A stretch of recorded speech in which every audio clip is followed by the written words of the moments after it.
Hi friends, welcome back to my channel అండి, కీర్తి Sam blogs. అందరూ ఎలా ఉన్నారండి? నేనైతే బాగున్నాను. సో ఇవాళ వచ్చేసి ఒక టూ అప్డేట్స్ ఏంటంటే, ఒకటి ఇందిరమ్మ ఇల్లు అండ్ రేషన్ కార్డ్ లబ్ధిదారులు ఎవరైతే ఉన్నారో వాళ్ళ లిస్ట్ అనేది రెడీ అయిపోయిందండి. సో ప్రీవియస్గా ఎవరిదైతే సర్వే ఇంకా ఇన్కంప్లీట్ ఉందో వాళ్ళకు వచ్చేసి as soon as possible survey అనేది కంప్లీట్ చేయడానికి చూస్తున్నారు. సో ప్రీవియస్గా మీరు నా వీడియో చూస్తే కనుక మీరు ఒక ప్రజాపాలనలో వెళ్ళి మీ అప్లికేషన్ అనేది సబ్మిట్ చేయొచ్చండి. సో ఇంకా ఏంటంటే నెక్స్ట్ వచ్చేసి వాట్సాప్ అనేది మనకి మార్చ్ 1st వీక్లో, అంటే మనకి ఎమ్మెల్సీ కోడ్ ఎలక్షన్స్ ఏదైతే ఉన్నాయో అవన్నీ కంప్లీట్ అయ్యాక, అంటే మ్యాక్స్ నాకు తెలిసి ఆఫ్టర్ 3rd మార్చ్ తర్వాత వచ్చేసి మనకి ఈ వాట్సాప్ అనేది కండక్ట్ చేస్తారండి. సో ఇంకొకటి ఏంటంటే, ఇప్పుడు ఎన్నో లక్షల మెంబర్స్ వచ్చేసి రేషన్ కార్డ్ అనేది అప్లై చేశారు.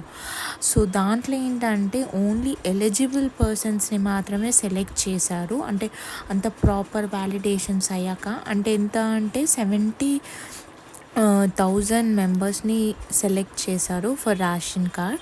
సో ఇంకా నెక్స్ట్ చూస్తే కనుక L2లో ఉన్న వాళ్ళకి వచ్చేసి అంటే L2 అంటే ఎవరికైతే ల్యాండ్ లేదో ప్లస్ ఇల్లు అనేది కూడా లేదో వాళ్ళు వచ్చేసి ఒక 19,96,000 అనే అప్లికేషన్స్ అనేవి వచ్చాయండి.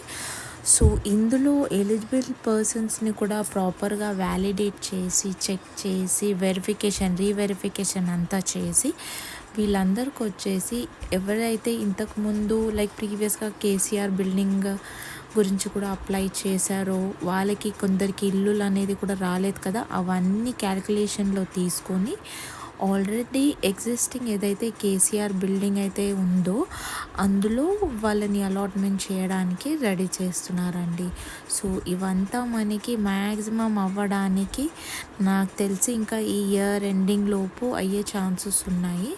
సో ఇవన్నీ కూడా మీకు ప్రాపర్గా కరెక్ట్గా ఇన్ఫర్మేషన్ అనేది అప్డేట్స్ అనేది రావాలంటే మీరు నా ఛానల్ అనేది సబ్స్క్రైబ్ చేసి ఉండాలి. సో ఐ హోప్ మీకు ఈ వీడియో నచ్చింది అనుకుంటున్నాను. సో ప్లీజ్ లైక్ చేయండి అండ్ సబ్స్క్రైబ్ కూడా చేసుకోండి నా ఛానల్ అనేది. Thank you.